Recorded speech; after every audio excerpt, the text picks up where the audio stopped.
Donc les tubes avec gel contiennent un gel de polymère activant la coagulation, bouchon jaune. هنا هنايا شويه باسكو من قبل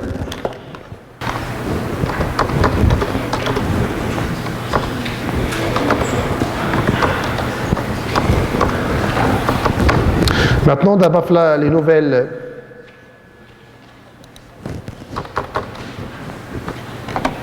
Donc, plus activateur de la coagulation. Il y a un tube avec gel séparateur de polymère. Gel de polymère, non, gel de polymère.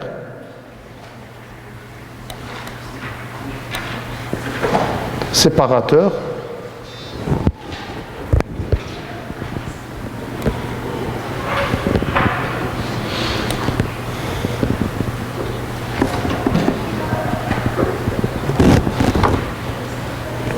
Tube avec gel de polymère séparateur de sérum.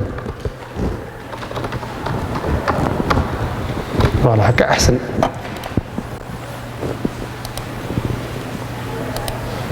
voilà, c'est mieux maintenant. Donc maintenant les tubes rouges améliorant font un activateur de la coagulation, mais ils sont secs. Pourquoi secs? Parce qu'ils ne contiennent pas d'anticoagulants. Les tubes avec gel,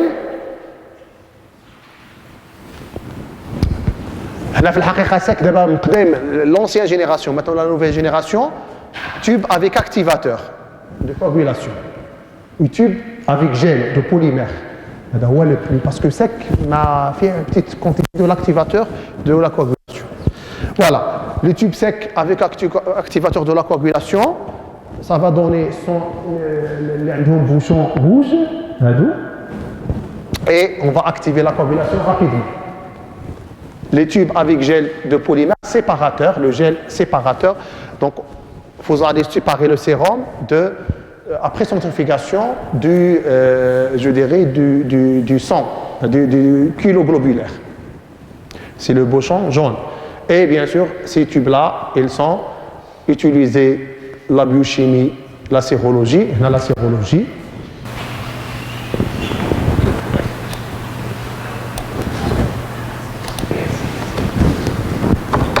biochimie, sérologie, ouais, la sérologie.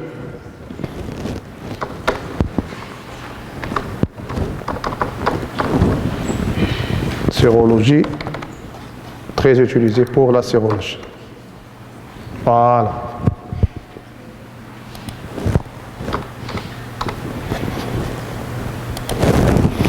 Voilà.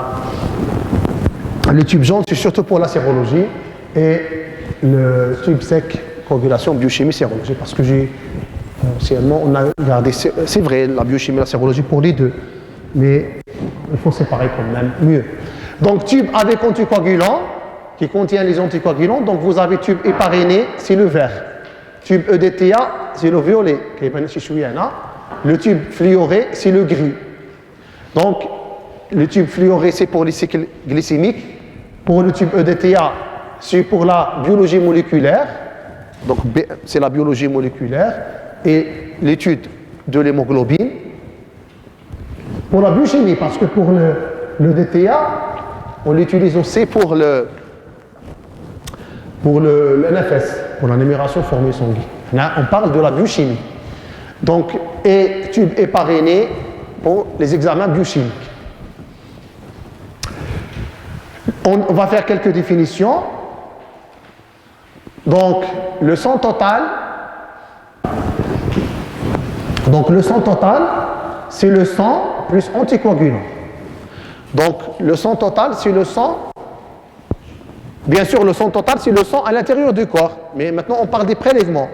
Donc, on va obtenir le sang total si on utilise le sang, le prélèvement qui contient un anticoagulant. Donc, le sang total, donc on va voir le sang total.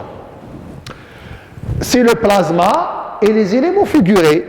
Donc, le sang total, c'est le sang que vous connaissez. Donc, c'est le plasma et dans lequel bénit les cellules. Les cellules que vous connaissez, c'est les globules rouges, les plaquettes, les globules blancs. Elle est utilisée pour la biologie moléculaire, hein, le son total, l'étude de l'hémoglobine. Hein, la biochimie, bien sûr. Je dis bien la biochimie. Le plasma, c'est le sang plus anticoagulant plus centrifugation.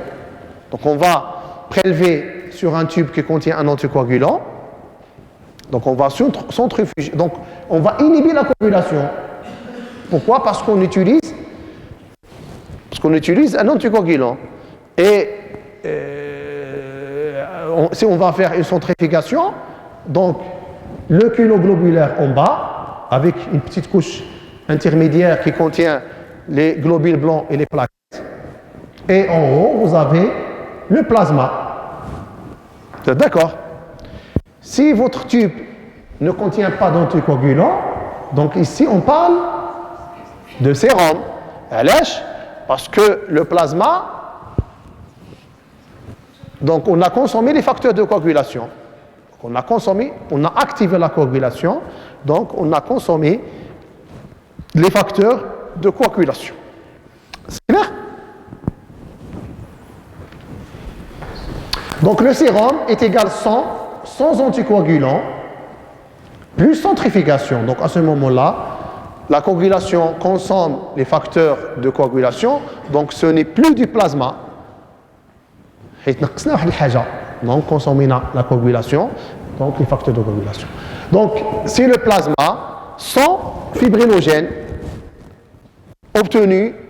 Donc علاش كنقولوا الفيبرينوجين هي في الحقيقه ماشي غير sans fibrinogène. ردوا البال عليكم. C'est le plasma sans fibrinogène et les autres et sans autres facteurs de coagulation. Mais le fibrinogène de V quantitatif, c'est le plus important. Aucun colo, c'est le fibrinogène. علاش? Tout simplement, في البيوشيمie, parce qu'on ne dose pas les facteurs, c'est l'affaire de l'hématologie. Donc, mais le fibrinogène, on le dose. On le dose, il كيبان حتى هو في l'hématologie, mais كيبان في l'électrophorèse, qui peut influencer, etc., etc. Et c'est une protéine très importante, donc et c'est une protéine de marqueur de l'inflammation. Donc, c'est le plasma sans le fibrinogène obtenu par coagulation du sang de rétraction du caillou suivi d'une centrifugation. Voilà. Donc, ça veut dire qu'on va activer la coagulation. Vous avez le tube jaune, les tableaux les milieux, c'est à titre indicatif, juste pour que vous ayez une idée. Donc, le tube rouge, généralement, le tube jaune, le tube vert, le tube violet, le tube gris. Le tube gris, c'est pour les cycles glycémiques. Pourquoi? Parce qu'il contient un antiglycolytique. Ça veut dire qu'il va inhiber la glycolyse. Donc les cellules ne parviennent pas à dégrader le glucose. Parce qu'on va inhiber la glycolyse.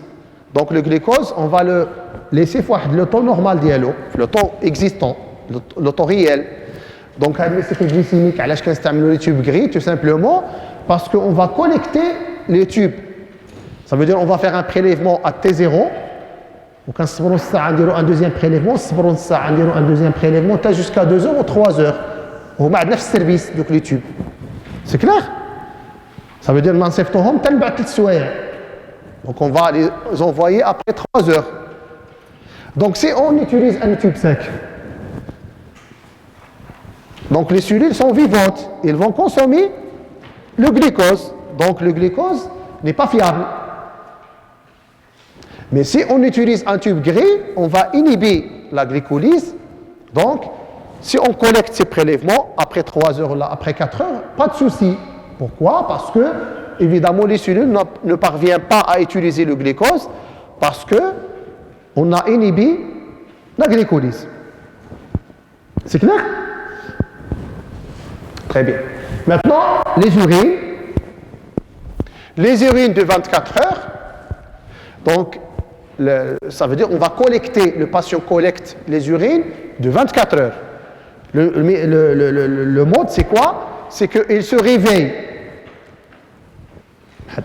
Il se réveille à 8 h du matin. Ou là, à 8 h, il est réveillé. Donc, il va faire une miction.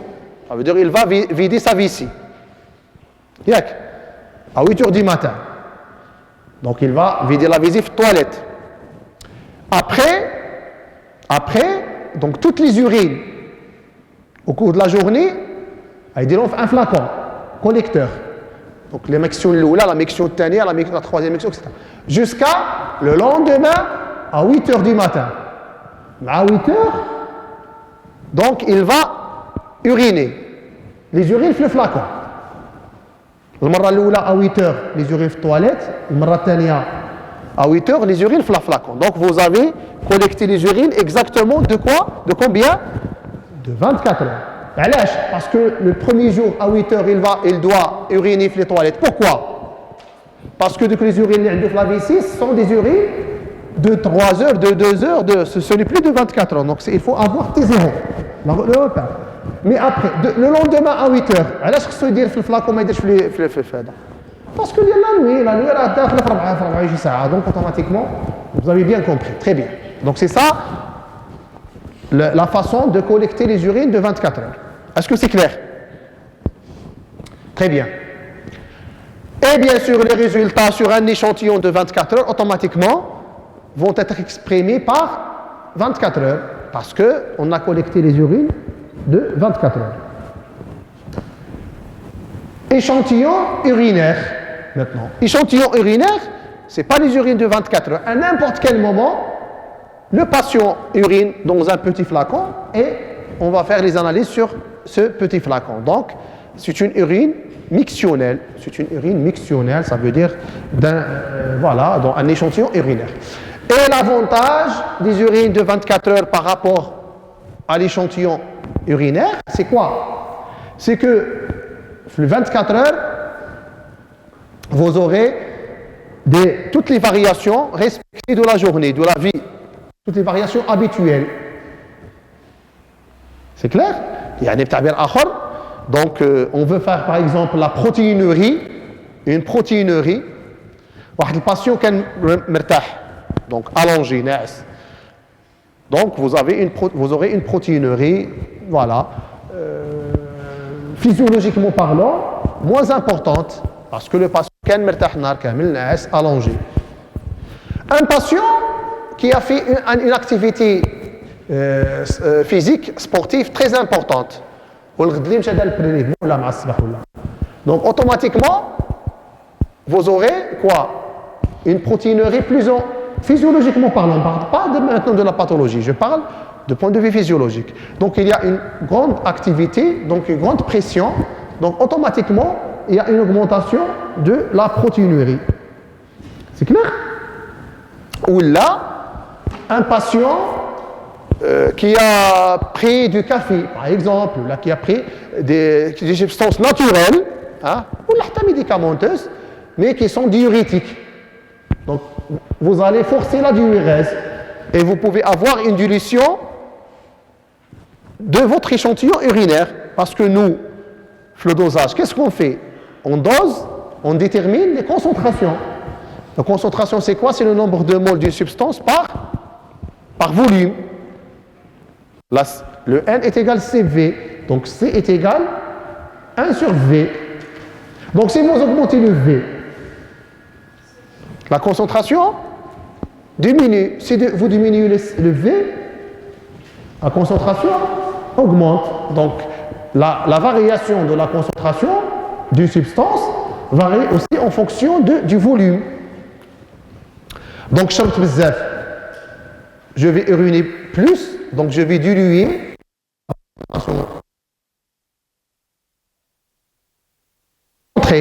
Vous êtes d'accord? Donc, vous voyez que l'échantillon urinaire, elle dépend de l'habitude de vie. Mais si je vais une collecte de 24 heures, je vais balayer toute la journée. Ça veut dire في هذاك النهار كامل 24 كليت وشربت ونعست وارتاحيت ودرت وهذا. Donc vraiment j'aurai une moyenne est-ce que la concentration change beaucoup d'un jour à l'autre? Si je fais maintenant les urines de 24 heures اليوم وصبرت 3 أيام ولا les urines de 24 heures, est-ce que je vais avoir une DURS très variable? Non. La DURS اللي جمعت اليوم واللي جمعت النهار الثاني واللي جمعت c'est la même, le volume. Donc, si je trouve une différence de volume, il est dû à quoi? À la situation pathologique. Ce n'est pas aux habitudes alimentaires ou aux habitudes de vie. Est-ce que c'est clair? Donc, on a l'avantage des urines de 24 heures. Maintenant, le LCR, le liquide céphalorachidien, donc, elle est récupérée par ponction lombaire. Donc, ponction lombaire entre lombaire 3 et lombaire 4. Et le patient, bien sûr, sur un flacon stérile, sans anticoagulant. Flacon, il est stérile et sans anticoagulant. Et bien sûr, le patient doit courber le dent, ça veut dire le pousser en arrière, pour extérioriser les lombaires, la colonne vertébrale. Écarter les lombaires. Je vais tendre et je vais extérioriser et je vais espacer ou éloigner les lombaires. Donc à ce moment-là, l'entrée de l'aiguille sera facile et l'espace il sera bien individualisé, bien, je dirais, séparé et accessible au prélèvement. Ponction entre L3 et L4. La quantité totale de LCR est de l'ordre de 150 ml. C'est la quantité اللي عندنا. Et elle est intégralement renouvelée toutes les 6 heures à 8 heures. Et ça, c'est un avantage. Pourquoi? Parce que le cardiaque méningite, par exemple, où le patient est sous antibiotiques, donc le LCR se renouvelle. Donc, s'il y a les germes, les bactéries, donc s'il y a la régression de l'infection, ça veut dire une suite favorable, une évolution favorable au traitement. Donc le LCR qui se renouvelle, il est à l'encontre d'un environnement proche du sein. Donc le deuxième LCR, pour le contrôle, on va trouver comment? Ça veut dire que les globules, les cellules diminuées, les protéines diminuées, le glucose commence à retrouver sa valeur normale, etc. Donc c'est un bon outil pour faire pour le suivi thérapeutique. C'est clair? Diagnostic, c'est les méningites aiguës, les méningo-encéphalites, les abcès cérébraux, les myélites. Et n'oubliez pas que c'est un examen qui est réalisé en urgence. En urgence, l'urgence, toutes les phases, toutes les étapes doivent être réalisées en urgence. Ça ne sert à rien de faire le prélèvement en urgence et le transport en urgence, mais l'exécution, on prend du retard. Ça n'a pas de sens. Lorsqu'on parle d'un prélèvement urgent, toutes les étapes doivent être réalisées en urgence.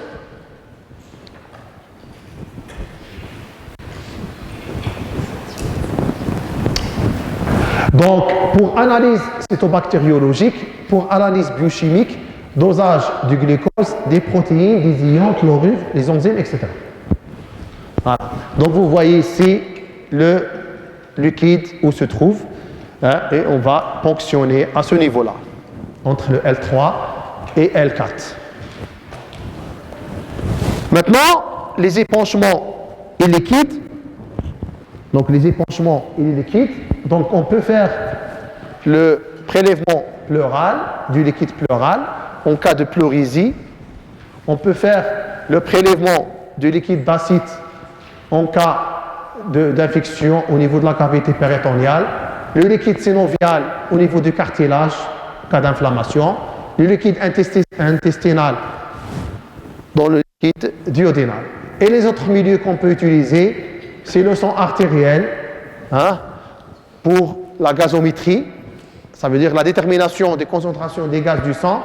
Le sang capillaire, on les utilise,